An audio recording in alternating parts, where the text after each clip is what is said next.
welcome to the Spooky Chris podcast. My name is Chris Ringler. I am an author and general kind of oddball living in Flint, Michigan. This is my occasional podcast of such and things. Bad form. I coughed, but at least I didn't cough into the mic. That's double bad form. I just wanted to do a quick, they're all kind of quick, podcast before I head to Grand Rapids for Stoker Con. Stoker Con is, it's kind of, to me, for me, it's kind of a replacement for World Horror Con, which was a big literary horror kind of convention festival that kind of went around the world. Stoker is another, a similar focus on horror authors. There's an award ceremony, and they have kind of special guests and stuff, and talks and kind of classes and stuff. You can do pitch sessions. It's interesting because it's like very, very similar to World Horror. I went to World Horror Con in 2005. Man, you'd think my throat was falling out. And that was in New York. I think I'd mentioned it before briefly, but I had met a guy, he's an author named Kevin Donahue, ages and ages ago. It was funny, I was checking one of my old Yahoo email accounts, and you know how most of us never check junk mail and kind of spam stuff, so I decided to check it, and I saw an email in there, and I read it, and it was kind of a pitch for this guy's book. And I think we all gather at the garden or something. I have the book around here, and I'm scouting around. I can't remember where it's at. Shall we gather at the garden, something like that? But it's one of Kevin's first books, and he was kind of trying to get the word out. And so I ended up emailing him, and we kind of became friends via email. And he had invited me out to World Horror to stay with some friends. They were all getting a hotel room, and I could go and kind of split the room with them and come and hang out. And which is crazy because I'm a not outgoing person, generally speaking, but I went for it and had an amazing time. Kevin has become kind of a well-regarded name in bizarro fiction. He actually published 3 of my stories in Bare Bone, which was an anthology he edited. 2 of them got the kind of recognition in Year's Best Fantasy and Horror. A couple issues of those, or a couple volumes of those, which was kind of neat. I mean, it's one of those things where several hundred people get that, but it's pretty cool because it's neat that someone read the story and paused and like, oh, that's worth mentioning. That's kind of cool. So when out in New York, we roomed with Carlton Mellick III and Rose, who both shame on me. Rose's last name is blanking on me, and my apologies to her in the greater universe. Who they started Eraserhead Press, and they are again well regarded in bizarre. I don't know how I got hooked up with bizarro fiction people, and we were palling around with a bunch of folks in that circle. But I had a great time. It was a great atmosphere. It was great to be in New York. It was great to kind of be around really cool, fun, weird people. That everybody was super cool, super nice. I couldn't overcome a lot of my shyness, despite wandering around New York by myself at night. But we had a great time, and I'm hoping that Stoker is going to be a fun weekend.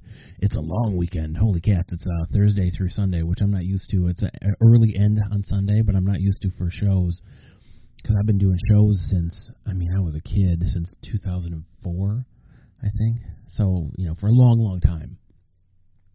So we'll see. Saturday I'm slated to read a story. I had to. I'm so mad because I had a story that I was desperate to read, and then read it to my wife trying to time it. You have 15 minutes in these blocks, and it was going to be way too long, and I couldn't think of a way to easily chop it down without kind of taking the guts out of the thing. So I read another one, too long, but this other one I kind of reworked it and kind of cut out some stuff, so it should be fine. If it isn't, I'm taking a standby story that's super, super brief. We'll see how this goes. I hate reading in public. I don't really have, like, a presence. I don't, like, get into voices, and he said this, and he said that. Like, I can fake it, but it's just not my thing. I usually rush when I read, so we'll see how that goes. I'm hoping it'll be fun. I'm vending there. They put it in the dealer room, but I'm not a dealer. I'm a vendor. To me, like, I'm just a fucking rando writer, and I think that's my first curse word. Sorry. I'm trying not to curse enough on the Ghoulcast. I'm trying not to curse on this. I'm just a random guy, though, selling books, so maybe they'll kick me out. Who knows? Should be interesting. I'm hoping I can get into the convention stuff that's up in the air, and kind of see some of the short films or see some of the later stuff in the evening. If not, it's going to be a very boring, very long weekend, since my wife can't come up, and it's just going to be me hanging out in a hotel room by myself. Just, I don't know, crying softly into my pillow, I guess. But I hope it's going to be fun. There's a lot of cool folks going to be there. I'm super stoked because Kathy Koja is going to be there.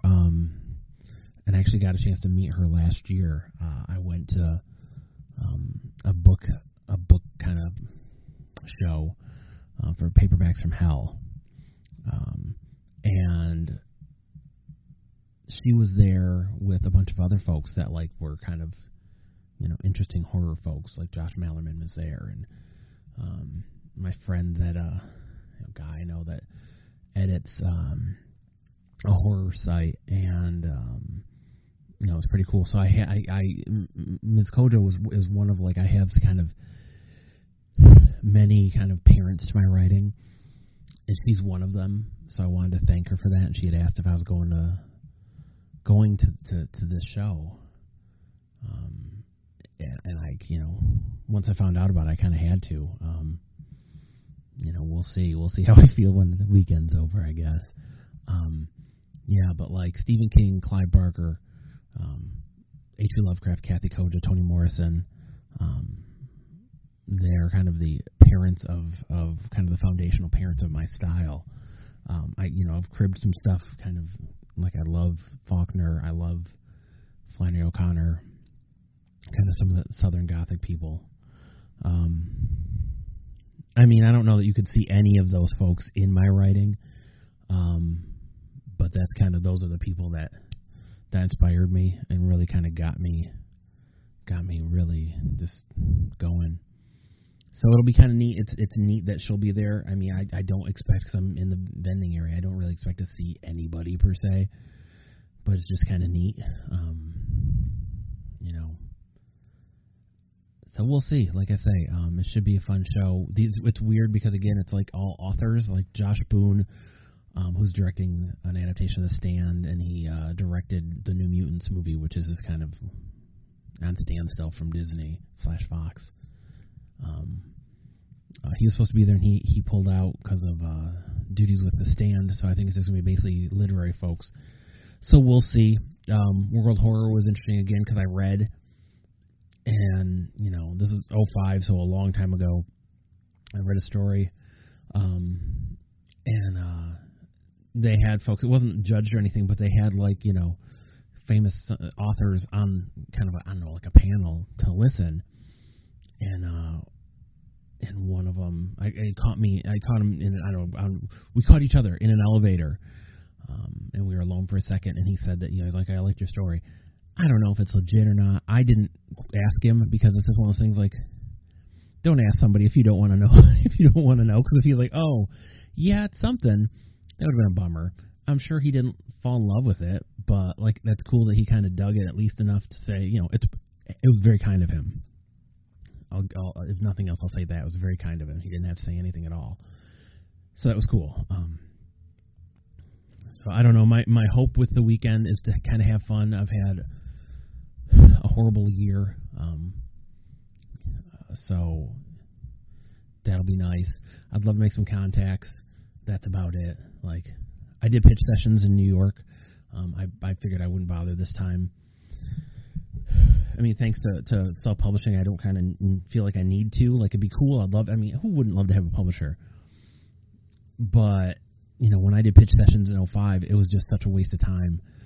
There were 10-minute pitch sessions. I was slated for one, and something happened, and they, like, put me in another one, which is weird. It was like, I don't know how I befriended someone enough for them to do that, but cool. And I pitched a tour and a smaller one. And literally, both of them, out of the 10 minutes, I got 5 minutes. They took 5 minutes to tell me who they were. And I got 5 minutes to pitch my novel, Shadow Over Ever, which I was still grappling with what to do with it, like as far as what to call it, how to explain it. I still kind of have that trouble, but I'm a little better at it. And I'm a little older and have done, been in the corporate world and all that crap, so I can kind of fake it. So, they were never going to pick it up. They were never going to pick me up. It was interesting. I would have almost rather just to spend the 10 minutes of talking to them. Like, that would have been cooler. Like, hey, I know you're not going to sell my book. I know you don't care. But it'd be cool to talk to them and just talk about the process and everything. That would have been interesting. But, hey, whatever. So we'll see. We'll see. Hopefully this is a cool weekend. If I get bored, I may podcast through the weekend and just give updates. Because who doesn't want updates from a show that you don't know anything about?